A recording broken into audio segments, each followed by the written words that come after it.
ஓட்டுக்காக விஜய் ரசிகர்கள் பொதுமக்களை மிரட்டி வருகிறார்கள் என நடிகரும் முக்குளத்தோர் புலிப்படை கட்சியுடைய தலைவருமான கருணாஸ் குற்றம் சாட்டியிருக்காரு.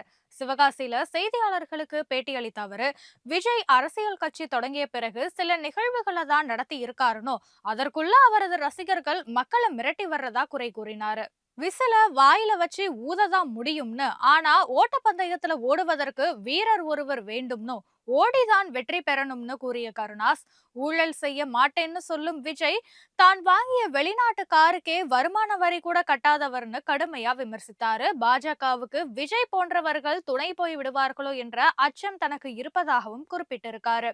நாடாளுமன்ற தேர்தல் போலவே வரும் சட்டமன்ற தேர்தலையும் திமுக கூட்டணியை ஆதரித்து பிரச்சாரம் செய்ய இருப்பதாக கருணாஸ் கூறியிருக்காரு. சாத்தூர் தொகுதியில தான் போட்டியிடுவது குறித்து ஸ்டாலின் தான் முடிவு செய்யணும்னு, தமிழகத்துல கூட்டணி ஆட்சிக்கு வாய்ப்பே இல்லைன்னு, தனி பெரும்பான்மையோட திமுக ஆட்சி அமைக்கும்னு கருணாஸ் நம்பிக்கை தெரிவிச்சிருக்காரு.